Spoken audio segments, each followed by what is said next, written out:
A'udzu billahi minasyaitonir rajim. Bismillahirrahmanirrahim. Assalamualaikum warahmatullahi wabarakatuh. Alhamdulillahi rabbil alamin. Nawaina ta'alluma wa ta'lim wa tazakkura wa tazkir wa nafa wal intifa' wal ifadata wal istifadah wal hasa 'ala tamassuki bi kitabillahi wa sunnati rasulillah wad du'a ila al huda wad dalalata 'ala al khair ibtigha'a wajhillahi wa mardatihi wa qurbihi wa sawabihi subhanahu wa ta'ala. Asyhadu an la ilaha illallah wa asyhadu anna Muhammadan abduhu wa rasuluh. Allahumma salli wa sallim ala sayyidina Muhammadin abdika wa rasulika an-nabiyil ummi wa ala alihi wa sahbihi wa barik wa sallim. Kullama zakaraka zakiruna wa ghafala an zikrikal ghafilun wa radiyallahu tabaraka wa ta'ala an sadatina ashabi sayyidina rasulillahi ajma'in, amma ba'du. Alhamdulillah, segala puja puji dan syukur kehadirat Allah subhanahu wa ta'ala, dan juga tidak lupa salat dan salam kehadirat baginda Nabi besar Muhammad sallallahu alaihi wasallam beserta keluarganya, sahabatnya, juga umatnya senantiasa istiqomah sampai zaman. Insyaallah saat lagi Masjid Ittihad kita ada tausiah yang akan diisi oleh guru kita, yaitu Ustadz Dr. Muhammad Haryadi MA Hafizahullah Wara'ah, dengan pembahasan mozaik umur 40 tahun perspektif Al-Quran. Baik, selanjutnya kepada Ustadz alaihi fadl maskuro. Assalamualaikum warahmatullahi wabarakatuh. Alhamdulillahi rabbil alamin wal 'aqibatu lil muttaqin wala udwana illa 'alal zalimin. Asyhadu an la ilaha illallah al-malikul haqqul mubin wa asyhadu anna Muhammadar Rasulullah as-sadiqul wa'dil amin. Allahumma salli wa sallim wa karrim wa barik ala Muhammad wa ala alihi wa sahbihi ajma'in wa man tabi'ahum bi ihsanin ila yaumiddin. Yang sama-sama kita muliakan para penasehat, ketua dan pengurus DKM Majelis Masjid Al-Ittihad,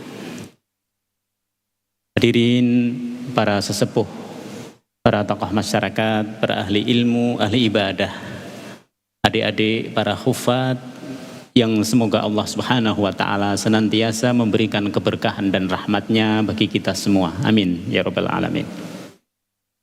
Bapak Ibu yang dimuliakan Allah subhanahu wa ta'ala, pada penghujung tahun 2025 ini, izinkan kami menyampaikan pengingatan kepada kita, terutama bagi kita yang sudah berumur 40 tahun, dan bagi adik-adik yang mungkin belum 40 tahun, tetapi Allah subhanahu wa ta'ala insya Allah memberikan kepada kita semua umur yang kurang lebih sesuai dengan umurnya Rasulullah sallallahu alaihi wasallam. Sebagaimana sabda beliau bahwa umatku itu umurnya antara 60 dan 70 tahun. Oleh sebab itu maka tema hari ini adalah mozaik umur 40 tahun perspektif Al-Quran. Bapak Ibu yang dimuliakan Allah subhanahu wa ta'ala, ada apa dengan umur 40 tahun Bapak Ibu sekalian? Secara fisik, kalau kita berumur 40 tahun, merupakan perkembangan kesempurnaan fisik sampai umur 40 tahun. Badan kita sehat walafiat, kita ngerasa segar bugar, kita ngerasa luar biasa kekuatannya itu antara umur 30 sampai 40 tahun. Karena itu umur 40 tahun ini menjadi puncak dari kesempurnaan fisik kita. Tetapi pada saat yang sama, setelah kita melewati umur 40 tahun ini, dia akan menjadi masa di mana kenikmatan yang ada pada badan kita ini sedikit demi sedikit dikurangi oleh Allah subhanahu wa ta'ala. Kita yang sudah berumur 50 tahun, coba tanya, disuruh membaca buku, Bu. Baca buku seperti dulu kita berumur 25 tahun. Baca angka. Angka 2 dikira angka 5 atau angka 7, angka 3 dikira angka 8. Kalau umur kita bertambah 60 sampai 70 tahun, maka pendengaran kita sudah mulai dikurangi kenikmatannya oleh Allah Subhanahu wa taala. Dipanggil Pak, dipanggil Bu, udah deket banget yang manggilnya, nggak ada jaraknya 2 meter. Tapi nggak denger. Kalau kita ngomong harus sangat dekat dengan gendang telinganya. Karena kalau nggak sangat dekat, tidak bisa mendengar. Pikiran kita juga sudah mulai dikurangi oleh Allah Subhanahu wa taala ketajamannya. Dulu ketika kita masih muda, ingat segala sesuatu, bahkan peristiwa seminggu, 2 minggu, 3 minggu, 1 bulan yang lalu, kita masih mengingatnya.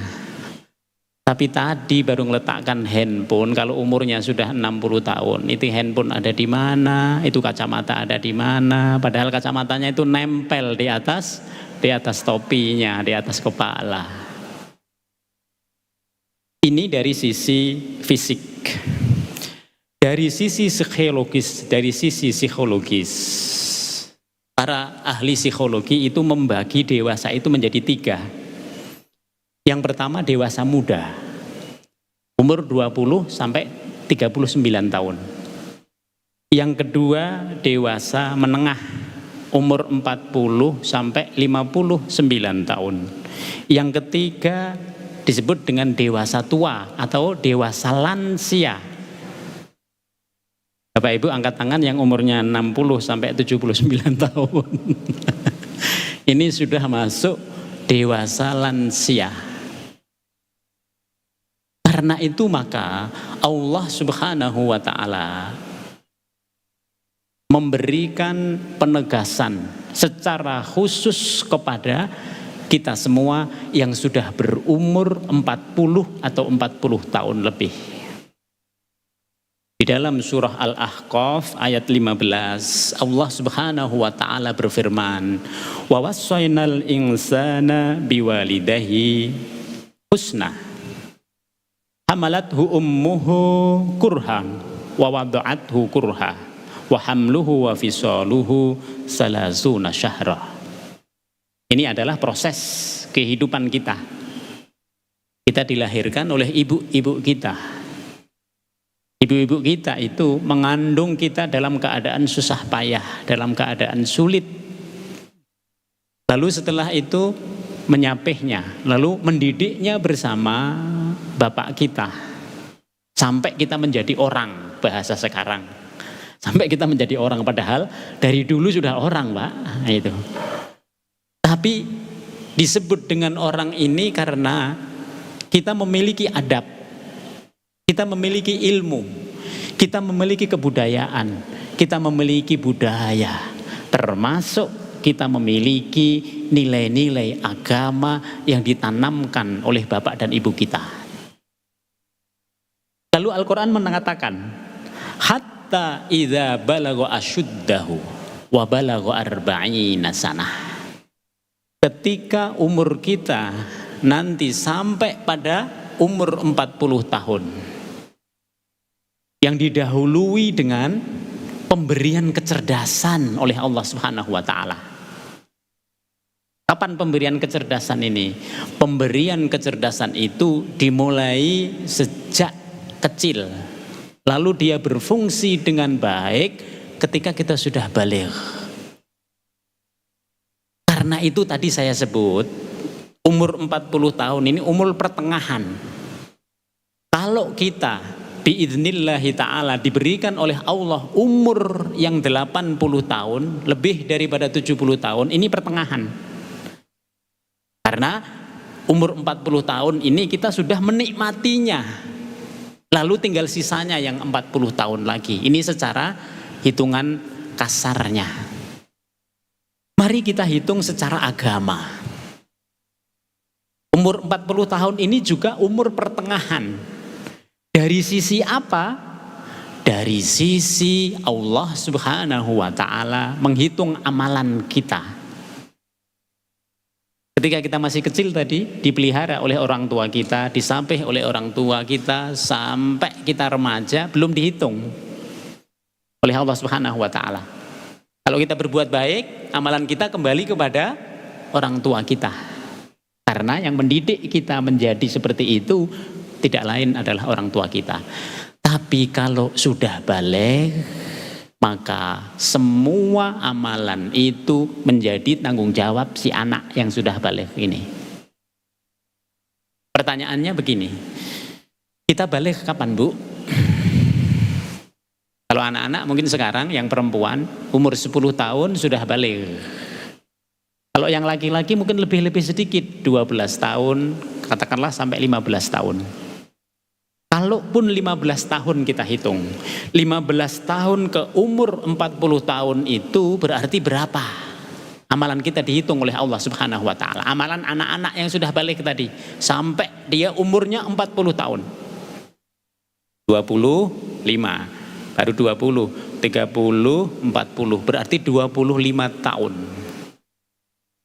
Amalan setiap manusia ketika dia berumur 40 tahun itu kurang lebih 25 atau 30. Dihitung amalannya. Jadi kita sudah punya catatan amal sebanyak 25 atau 30 tahun. Ini tengah-tengah. Kenapa saya sebut tengah-tengah? Karena sisanya 25 tahun lagi atau 30 tahun lagi, kita umur 65 atau kita umur 70 tahun, mungkin sudah diwafatkan oleh Allah Subhanahu wa taala. Jadi dari sisi agama, umur 40 tahun ini juga umur pertengahan dari amalan-amalan kita ketika dihitung oleh Allah Subhanahu wa taala. Oleh sebab itu, mari kita perhatikan petunjuknya Allah Subhanahu wa taala. Hatta idza balagha asyuddahu wa balagha arba'ina sanah. Yang pertama apa petunjuknya Allah Subhanahu wa taala? Qala rabbi auzi'ni an ashkura ni'matakal lati an'amta 'alayya. Yang pertama petunjuk Allah, kalau umur kita sudah 40 tahun atau 40 tahun lebih, banyak-banyaklah bersyukur kepada Allah. Rabbi auzi'ni, ya Allah berikan saya kemampuan an askura nikmatakal lati an'amta alayya, untuk bersyukur kepadamu atas nikmat-nikmat yang telah engkau berikan kepadaku dan keluargaku. Wa ala walidayya, kata Al-Quran, dan juga kepada kedua orang tuaku, kedua mertuaku. Ini menarik, Bu. Ini menarik, Bapak. Kenapa disebut orang tua dan kedua mertua? Karena kalau orang sudah berumur 40 tahun, biasanya dari sisi ekonomi sudah mulai stabil, bahkan sudah stabil. Sehingga kehidupannya itu dia harus balas budi. Balas budinya, dia tidak boleh hanya mementingkan keluarganya saja. Tetapi dia juga harus memperhatikan kedua orang tuanya dan kedua mertuanya yang sudah tua. Bagaimana caranya? Bagaimana cara kita untuk bersyukur di umur 40 tahun ini? Para ulama mengatakan tingkatan syukur itu ada 3. Saya selalu membagi 3 supaya mudah, mungkin nanti ada yang 2. Yang pertama, tanya ke adik-adik kita ini yang masih khufat, yang masih remaja, yang belum umur 40 tahun. Dia bersyukur karena apa? Karena mendapatkan nikmat. Asyukru 'alan ni'am. Ini sifat alamiah pada manusia. Kalau dia diberikan oleh Allah Subhanahu wa taala kenikmatan, dia akan bersyukur. Kalau kita mendapatkan kesenangan, kita akan mengatakan alhamdulillah. Kalau kita mendapatkan kekenyangan, kita mendapatkan alhamdulillah. Kalau setelah kita haus, kita dapat air, alhamdulillah. Selalu ketika apa yang diharapkan oleh manusia itu tercapai, dia akan mengucapkan alhamdulillah. Inilah syukurnya orang awam. Syukur kebiasaan. Syukur kebanyakan orang. Maka ketika kita sudah berumur 40 tahun, syukurnya harus pada tingkat yang dinaikkan. Kenapa dinaikkan? Kita sudah berpengalaman hidup selama 40 tahun. Amal kita sudah dihitung oleh Allah Subhanahu wa taala 25 atau 30 tahun. Kenapa kita nggak bisa meningkatkan syukur kita? Kalau kita nggak bisa meningkatkan syukur kita, berarti kita tidak mengambil pelajaran dari tahun 40 tahun kita hidup itu. Maka para ulama mengatakan, tingkatkan syukur kita. Bagaimana syukurnya? Asyukru 'alan ni'am wan niqam. Bersyukurlah kepada Allah Subhanahu wa taala atas semua kenikmatan, juga atas semua kesulitan, atas semua musibah, atas semua hal, ala kulli ahwal. Atas semua hal yang terjadi pada kita. Maka tadi saya menyebut banyak-banyaklah bersyukur. Karena dalam hidup ini nggak ada seluruhnya kenikmatan. Tetapi selalu kenikmatan itu dibarengi nanti, diiringi dia juga dengan kesulitan-kesulitan. Dibarengi dengan musibah-musibah. Kalau orang yang sudah berumur 40 tahun ini menerima musibah itu bersyukur, sebagaimana dia menerima kenikmatan, itulah tingkatannya dia. Itulah tingkatannya dia. Tentu dalam hal ini tidak persis harus sama. Bahwa kalau dapat musibah harus langsung mengucap alhamdulillah. Nanti repot nanti, ya kan di situ. Kalau ada musibah boleh kita sedih, boleh kita mengevaluasinya, tapi harus cepat recovery. Istri meninggal, alhamdulillah. Wah, bahaya ini, orang lain curiga. Itu. Ada sesuatu yang mendapatkan kenikmatan, alhamdulillah. Jangan. Kita boleh bersedih, mata boleh menangis, tetapi tidak lama recovery. Ya Allah, alhamdulillah, masih segitu cobaannya Allah. Ya Allah, alhamdulillah, saya masih mendapatkan kenikmatan-kenikmatan yang lain. Ya Allah, alhamdulillah, ternyata dengan hilangnya sesuatu ada hikmah di baliknya. Yang ketiga, Bapak Ibu sekalian, bagi yang sudah lansia tadi, bagaimana bersyukurnya? Bagi yang sudah lansia, tadi kan dewasa ada 3. Dewasa pada peringkat yang terakhir, umurnya di atas 50 tahun, bagaimana bersyukurnya kepada Allah? Bersyukurnya itu harus hilang eksistensi kita, yang ada hanya Allah Subhanahu wa taala. Kalau sudah berbuat baik, jangan diingat-ingat. Kalau sudah melakukan sesuatu, itu semua kesyukuran kita kepada Allah. Tapi diri kita itu hilang. Yang ada itu Allah.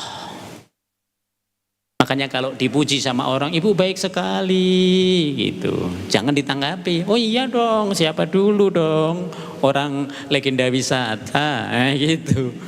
Jangan ditanggapi begitu. Cukup dengan satu kata.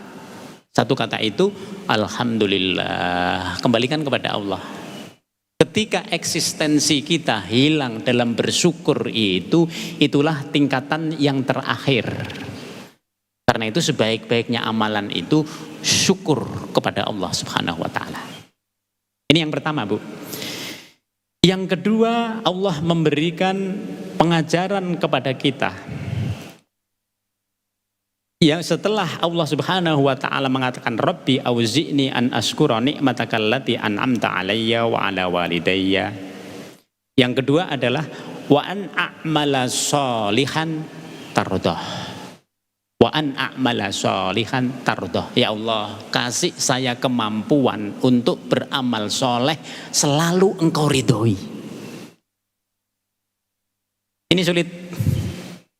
Bagaimana amalan kita itu bisa selalu diridhoi oleh Allah Subhanahu wa taala? Itu sulit.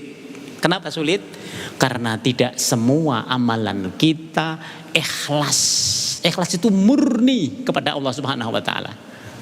Ada Bu Murni, Bu? Walaupun namanya Bu Murni belum tentu kalau dia beramal bisa murni, belum tentu. Nah, maka disebut murni hati, orang perempuan yang murni di situ. Wa an a'mala sholihan tardah. Amalan yang diridhoi oleh Allah adalah amalan yang didasari oleh ikhlas. Bagaimana ini? Para ulama mengajari kepada kita umur 40 tahun. Ikhlas itu juga ada 3 tingkatan. Yang pertama, ikhlas yang pertama itu disebut oleh para ulama, kita ikhlas, tapi dalam ikhlas itu ada motivasi duniawi dan ukhrawi. Ada motivasi duniawi dan ukhrawi. Bapak sholat duha, ibu sholat malam. Ditanya, kenapa bu? Ya biar bapaknya rezekinya banyak gitu. Bapak ditanya, kenapa ibu sholat malam terus pak? Gitu. Ya di dalam Al-Quran kan disebut mas, di situ maqamam mahmuda, supaya kita diberikan makom yang terpuji oleh Allah Subhanahu wa taala. Ketika keikhlasan kita seperti itu sesuai dengan apa yang digambarkan oleh Al-Quran, maka itu tingkat keikhlasan yang pertama, tingkat keikhlasan orang awam. Jadi tingkat keikhlasan orang awam itu, kenapa sholat? Ya saya mengharap surga, saya takut kepada neraka. Ilahi lastulil firdau si ahla wala aqwa ala naril jahimi. Itu ya Allah, kalau saya sampai harus masuk neraka, nggak kuat ini badan saya gitu. Tapi kalau saya dimasukkan surga, kayaknya nggak pantas. Mau di mana bu? Mau di Al-A'raf, mau di tengah-tengahnya? Enggak, kita tetap pengen ke surga. Karena itu keikhlasan itu boleh dia termotivasi oleh sesuatu sebagaimana disebutkan dalam Al-Quran. Itu tidak mengurangi keikhlasan kita. Itu memudahkan kita untuk mencapai ikhlas. Tapi itu baru tingkat yang pertama, kata Ibnu Juzai. Saya menggunakan istilahnya Ibnu Juzai di sini. Jadi ikhlas yang pertama itu ada sesuatu yang diharap dengan keikhlasan kita itu, tapi bukan mengharap kepada manusia. Nah itu boleh. Mengharapnya kepada Allah. Ya Allah, saya lakukan sholat hajat, semoga memudahkan anak saya yang sedang ujian. Ya Allah, saya mau menuju bepergian, saya sholat safar sekarang, supaya saya diberikan keselamatan. Boleh. Itu tidak mengurangi keikhlasan kita. Tapi itu baru tingkat yang pertama. Tingkat yang kedua itu disebut, nah ini maaf, ini dari Ibnu Qayyim Al-Jauzi. Tingkatnya muhibbin. Muhibbin. Apa tingkat muhibbin itu? Kalau dia melakukan sesuatu ikhlas karena Allah Subhanahu wa taala, dia tidak berharap yang motivasi tadi, dia lebih tinggi lagi. Apa yang lebih tinggi itu? Kenapa Bapak melaksanakan itu? Saya pengen dicintai oleh Allah, semata-mata cinta saya kepada Allah. Itu. Kenapa ini lebih tinggi? Karena apapun yang berasal dari Allah nanti akan dia terima dengan senang hati, dengan ridho. Ini. Di situ rahasianya. Kenapa ikhlasul muhibbin ini lebih tinggi daripada yang pertama? Kita yang sudah berumur 40 tahun harusnya di situ. Ayo bu, kita usahain sama-sama. Ya kan? Kita usahain karena yang ngomong belum tentu lebih hebat daripada yang dengerin. Ibu sudah punya pengalaman lebih. Ada yang sudah pengalaman 50 tahun, ada 60 tahun, bapak-bapak ada yang 70 tahun. Bisa jadi dengan pengalaman yang panjang itu lebih hebat daripada ilmu yang disampaikan oleh para ulama ini.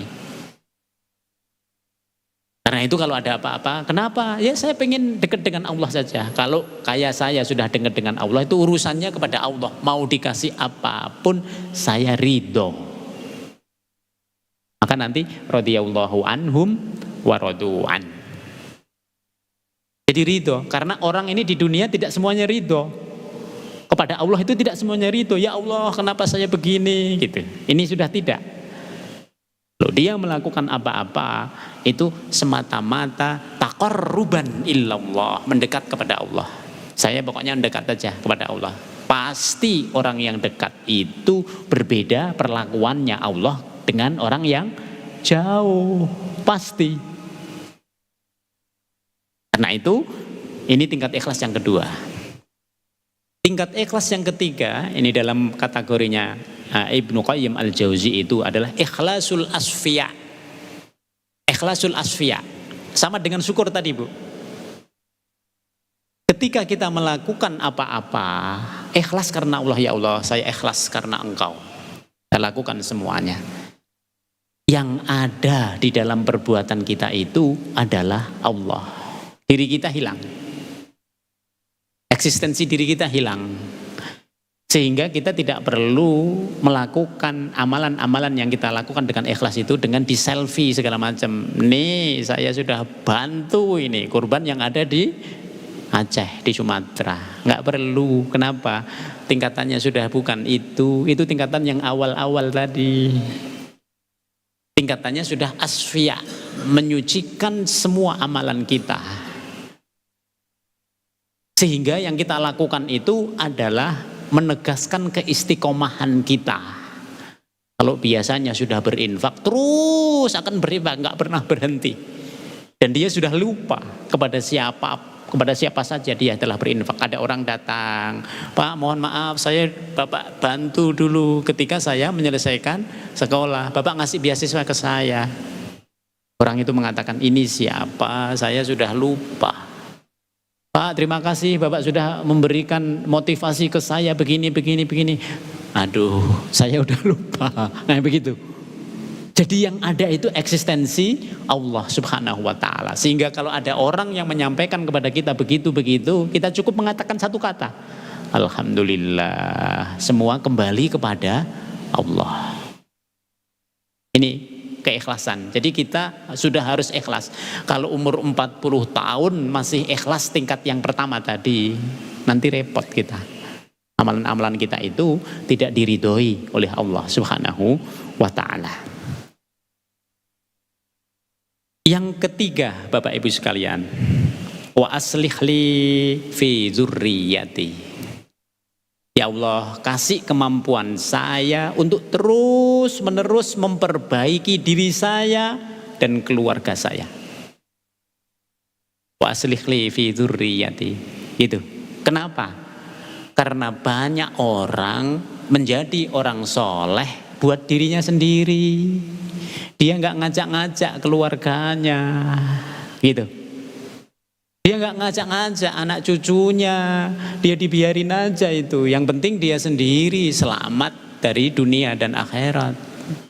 Padahal ketika kita nanti berada di surganya Allah subhanahu wa ta'ala, ketika kita masuk surga, malaikat bertanya, Bapak, ibunya mana?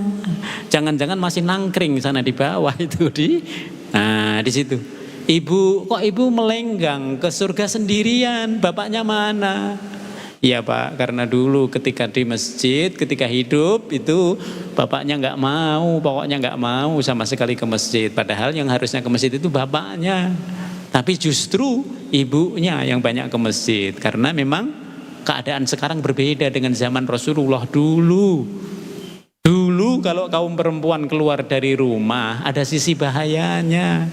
Kalau sekarang nggak ada Bu. Ibu jalan-jalan ke Jakarta aja berani, masuk jalan ke masjid takut. Nah, aneh bin ajaib. Nah di situ. Wa aslih li fi dzurriyyati. Karena itu para ulama membagi keislahan itu dalam 3. Islahul fard. Kita itu kalau pengen baik, perbaiki dulu diri kita. Setelah kita baik diri kita, baru mengamalkan banyak hal. Setelah mengamalkan banyak hal, baru ngajak. Ayo Bu, kita ke masjid, gitu. Ajak keluarga, anak-anak diajak. Kenapa? Supaya kebaikannya sama. Sehingga ketika kita masuk surganya Allah subhanahu wa ta'ala itu sudah sama-sama. Indah sekali kalau kenikmatan di dunia ini dilanjutkan dengan kenikmatan di surga. Yang ketiga, tingkatan yang ketiga, islah yang ketiga itu adalah islahul mujtama' wal alam.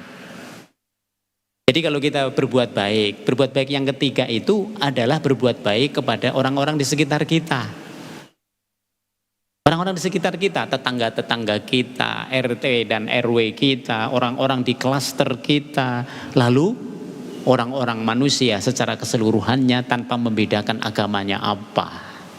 Itu yang disebut dengan islahul mujtama wal alam. Alam apa? Ikhlasnya alam. Islahnya alam apa? Islahnya alam. Kita memperbaiki keadaan yang ada di sekitar kita. Tidak menggunduli hutan. Tidak menanam sesuatu yang melanggar ketentuan yang ditetapkan oleh pemerintah. Akibatnya ternyata fatal. Misalnya seperti itu. Ini yang disebut dengan islahul mujtama wal alam. Sehingga orang mukmin itu memang betul-betul dia terus memperbaiki diri. Kenapa harus memperbaiki diri? Karena ada orang dalam kehidupannya itu krisisnya di belakang, Bu, tidak di depan. Ketika baru pernikahan aman-aman aja. Sampai 40 tahun aman-aman saja. Tapi begitu pernikahannya memasuki usia 50 tahun, usia perak, justru ada masalah dalam rumah tangganya itu. Ini persoalan. Maka yang ketiga itu yang diperintahkan oleh Allah itu supaya kita terus memperbaiki diri kita, keluarga kita, masyarakat kita. Dan juga alam yang ada di sekitar kita. Wa aslih li fi dzurriyyati. Ini yang ketiga. Yang keempat apa Bapak Ibu sekalian? Yang keempat, inni tubtu ilaik. Saya senantiasa beristighfar dan bertaubat kepadamu ya Allah. Kenapa bertaubat dan beristighfar? Apa bedanya Bapak Ibu sekalian? Ini banyak kita tidak bisa membedakan di antara taubat dan istighfar. Kita anggapnya sama wae. Nah itu. Padahal dua-duanya tidak sama. Maka Allah Subhanahu wa taala menggunakan kalimat inni tubtu ilaik. Ya Allah, saya bertaubat kepadamu. Istighfar itu kita sebutkan, kita zikirkan kepada Allah Subhanahu wa taala karena kita khawatir terhadap sesuatu yang sifatnya masa lampau. Mungkin ada dosa. Mungkin kita enggak diterima oleh tetangga kita. Mungkin perkataan yang tadi saya sampaikan kepada orang-orang itu ada yang tersinggung. Mungkin ada begini, mungkin ada begini, mungkin ada begini, mungkin ada begini. Banyak kemungkinannya. Tapi yang sudah lalu. Tapi kalau orang bertaubat kepada Allah, selain beristighfar, ya Allah kita bertaubat kepadamu ya Allah, berarti dia juga berbicara tentang masa depan. Ya Allah, semoga ke depan ini tidak terjadi hal yang sama. Semoga juga hal yang berbeda pun juga tidak terjadi. Yang kita harapkan apa? Kebermanfaatan yang lebih baik pada masa yang akan datang. Maka kita perlu selain beristighfar itu bertaubat kepada Allah. Ya Allah, astaghfirullahaladzim, astaghfirullahaladzim wa atubu ilaih. Perlu disebut wa atubu ilaih Bapak Ibu sekalian. Supaya kita masa lalu, masa sekarang, masa akan datang itu senantiasa dalam rahmatnya Allah. Memang sebagian ulama mengatakan istighfar itu memiliki banyak fungsi, antara lain menghapus masa lalu, menumbuhkan kebaikan masa yang akan datang. Tapi alangkah baiknya dua-duanya ini disebut astaghfirullahaladzim, alladzi la ilaha illa huwal hayyul qayyum wa atubu ilaih. Karena dengan menyebut itu lebih menegaskan. Yang terakhir Bapak Ibu sekalian, kalau kita umur 40 tahun, Al-Quran mengajari apa? Allah memberikan petunjuk apa kepada kita? Wa inni minal muslimin. Ya Allah, wafatkan kami dalam keadaan Islam. Wa tawaffana muslimin, kata Allah dalam Al-Quran. Dalam ayat yang lain juga disebutkan, ya ayyuhalladzina amanu taqullaha haqqa tuqatihi wa la tamutunna illa wa antum muslimun. Kenapa muslimun? Kenapa kita harus wafat dalam keadaan memeluk agama Islam? Karena memeluk agama Islam itu merupakan kunci untuk menuju ke surga. Miftahul jannah La ilaha illallah. Itu.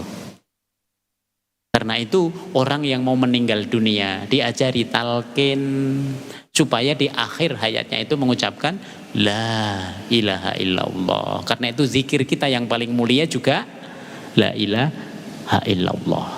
Maka kalau orang meninggal dalam keadaan muslim, insya Allah kenikmatan-kenikmatan semua yang ada di dunia akan berlanjut, akan berkesinambungan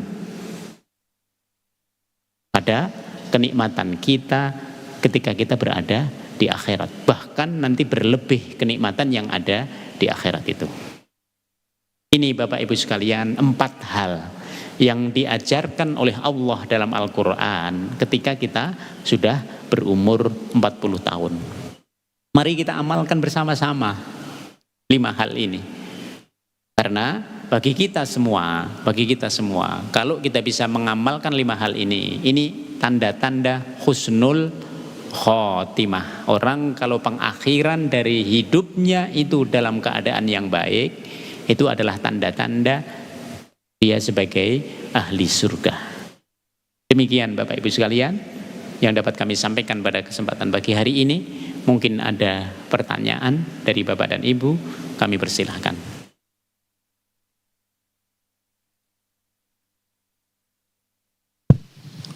Ya, bagi jamaah, jika ada pertanyaan, silakan. Ya, silakan Pak. Pak Bambang.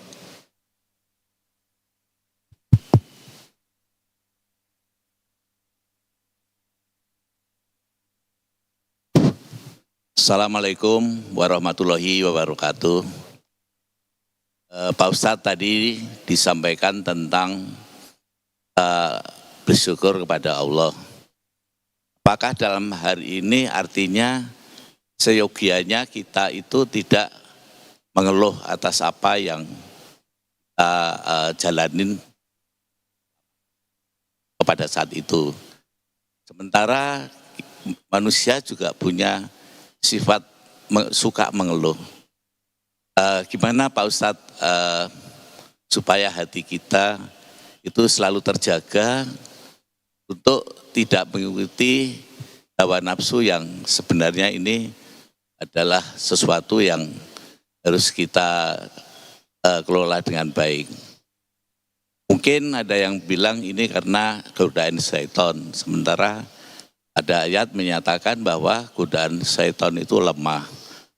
Karena hawa nafsu kita lah yang menjadikan kita ini jadi lakukan sesuatu yang kurang baik. Mohon pencerahan Pak Ustadz untuk menjaga hati ini supaya selalu bersyukur, dan memang secara spontan kadang mengeluh itu terjadi Pak Ustadz. Sehingga apakah ini harus segera kita sikapi atau jangan terlalu buru-buru membuat keputusan atas kejadian itu. Terima kasih. Assalamualaikum warahmatullahi wabarakatuh. Waalaikumsalam warahmatullahi wabarakatuh. Bapak Ibu yang dimuliakan Allah Subhanahu wa taala.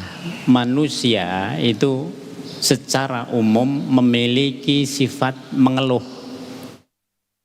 Karena mengeluh itu bagian dari perlengkapan psikologis kita yang ada di dalam tubuh manusia.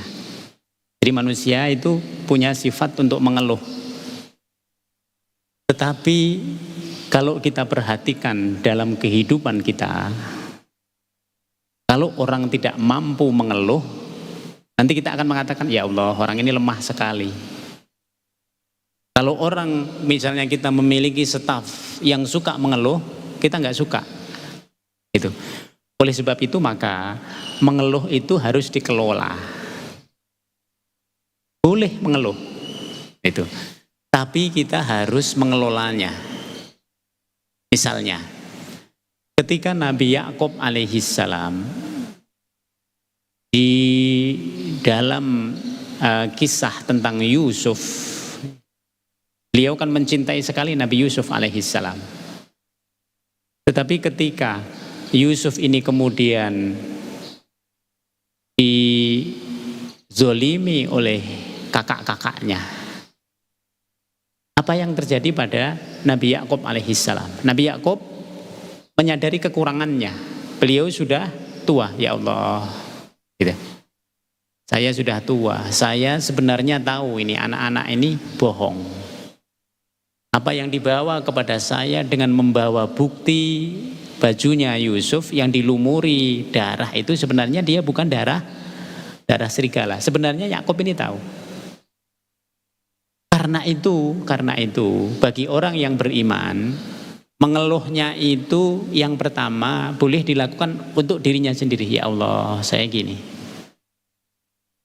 Lalu setelah itu disampaikan kepada Allah Subhanahu wa taala. Kalau kita menyampaikan keluhan kita itu kepada orang, harus pinter-pinter kita. Bahwa orang yang kita sampaikan keluhan kita itu adalah orang yang pas. Sehingga dia tidak malah menambah masalah terhadap keluhan kita ini. Nah ini begitu kepada manusia, maka harus agak hati-hati. Kita harus bisa ngukur. Kita punya masalah, kita punya keluhan. Tapi untuk ngomong kepada istri pun kadang kita, ya Allah nih kalau saya omongin nanti gimana ya. Nah di situ. Karena itu keluhan yang ada pada diri kita ini sebenarnya menunjukkan banyak hal. Dan tadi kami sebutkan bahwa boleh kita itu mengeluh. Boleh kita mengeluh dalam diri kita.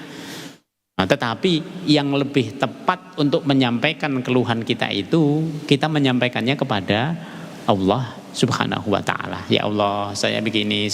Dalam sholat malam kita boleh menumpahkan semuanya, keluhan kita kepada Allah Subhanahu wa ta'ala. Kita boleh menyampaikan permintaan-permintaan kita kepada Allah Subhanahu wa ta'ala. Karena Allah dengan senang hati akan menerima semua doa orang yang bangun malam. Tapi kalau kita ingin menyampaikan keluhan itu kepada orang lain, tadi harus dilihat-lihat. Ini kira-kira kalau saya sampaikan bagaimana? Gitu. Jadi kita boleh menyampaikan di awal. Kalau kelihatannya misalnya reaksinya ternyata tidak begitu bagus, ya sudah, nggak usah diterusin. Kemudian yang kedua, dalam kehidupan kita ini, memang kita tidak bisa lepas bahwa ada godaan setan yang ada di sekitar kita. Di mana manusia ingin melakukan sebuah kegiatan, setan itu sudah menghadangnya di depan, di belakang, di kiri dan juga di kanan kita. Dia sudah berada di sisi kita ini. Yang tidak ada di mana, Bapak Ibu sekalian? Yang tidak ada di atas kita dan di bawah kita. Karena itu kalau kita ingin menguatkan amalan kita, ya Allah, lihat ke atas, ya Allah, saya mau begini, tapi kok begini, gimana? Gitu. Jadi menguatkan amalan yang akan kita lakukan itu dengan melihat ke atas, dengan melihat ke langit, dengan menyampaikannya kepada Allah Subhanahu wa ta'ala. Atau yang kedua, dengan sholat, menunduk ke bawah. Kita sholat, ya Allah, kita sholat. Tapi situ kita sampaikan apa yang menjadi ganjelan, keluhan dan lain sebagainya di dalam hati kita itu. Karena setan tidak bisa itu di dua sisi itu, sisi atas dan sisi bawah itu setan nggak bisa. Tetapi di samping-samping kita ini setan semuanya. Bahkan banyak nanti lingkungan kita ini dipengaruhi oleh orang-orang yang mereka itu mensponsori apa yang menjadi misinya setan. Ada kawan begini, ada itu begini, ya Allah ini nggak pas. Kalau kita ngerasa nggak pas, maka ya sudah, kita kembalikan kepada Allah Subhanahu wa ta'ala. Jadi yang pertama itu hati nurani. Karena hati nurani ini menjadi petunjuk yang utama kita. Ya Allah ini gimana hati nurani kita.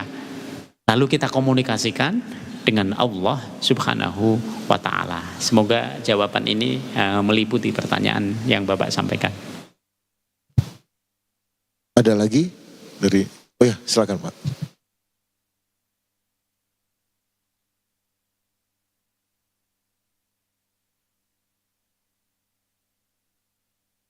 Assalamualaikum warahmatullahi wabarakatuh, Ustaz. Waalaikumsalam. Bahwa untuk bisa kita selalu keep kontak kepada Allah, kita harus selalu melihat kepada alam semesta.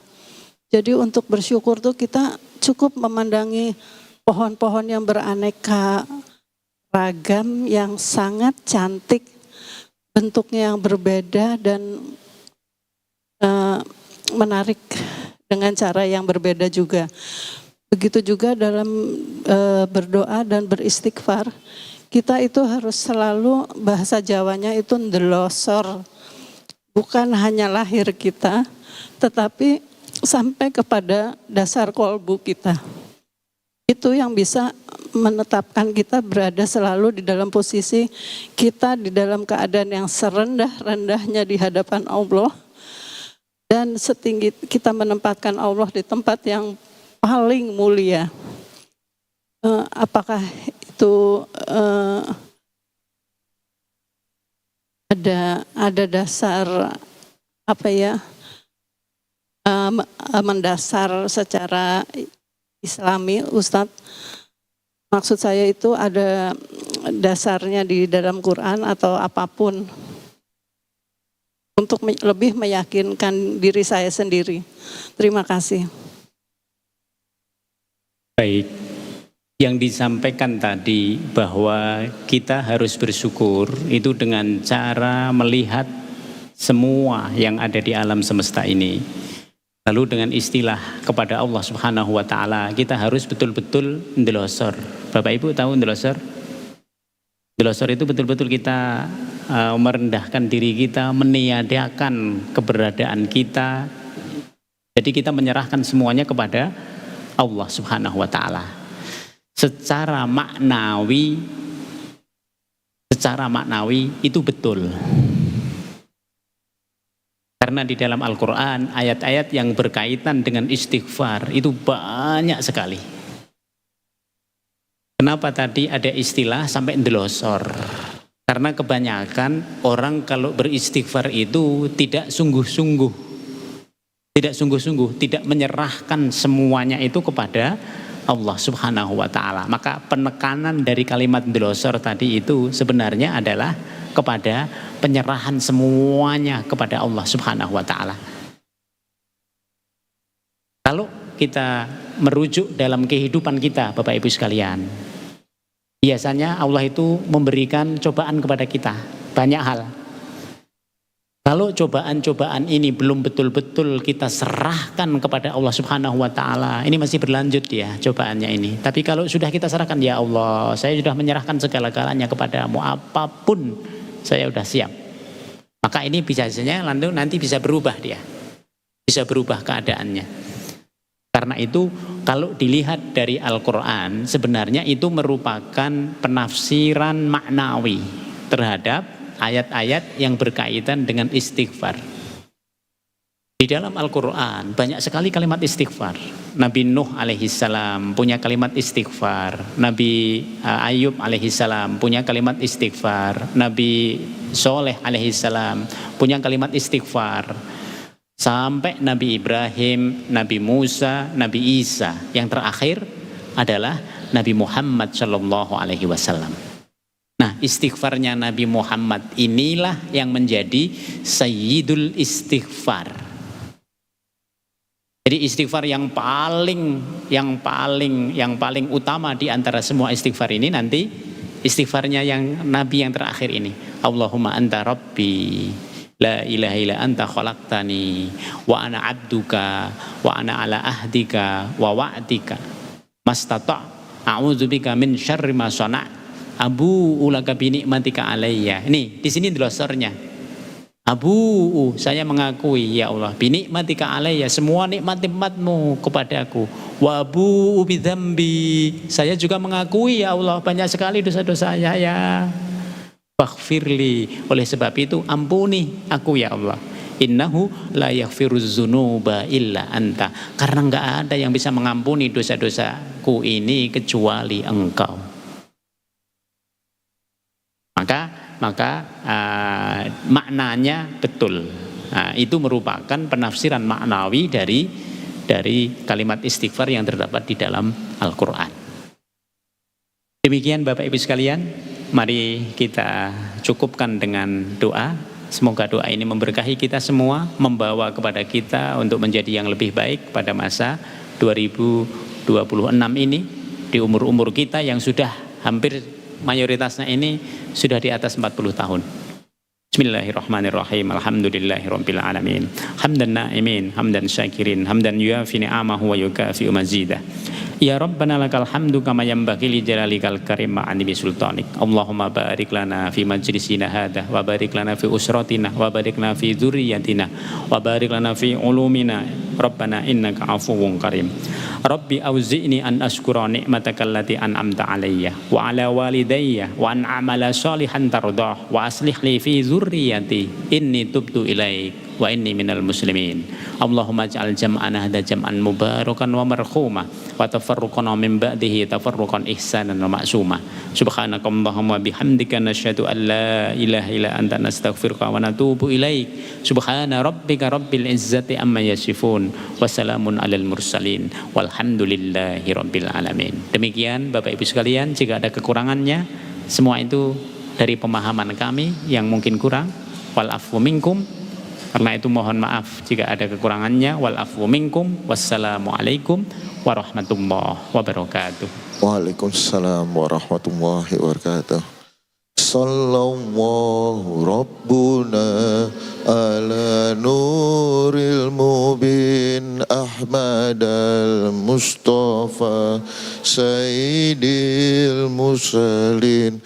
Sallallahu Rabbuna ala nuril mubin Ahmad al-Mustafa Sayyidil Mursalin wa ala alihi wa sahbihi ajma'in wa ala alihi wa sahbihi ajma'in. Allahumma salli alaihi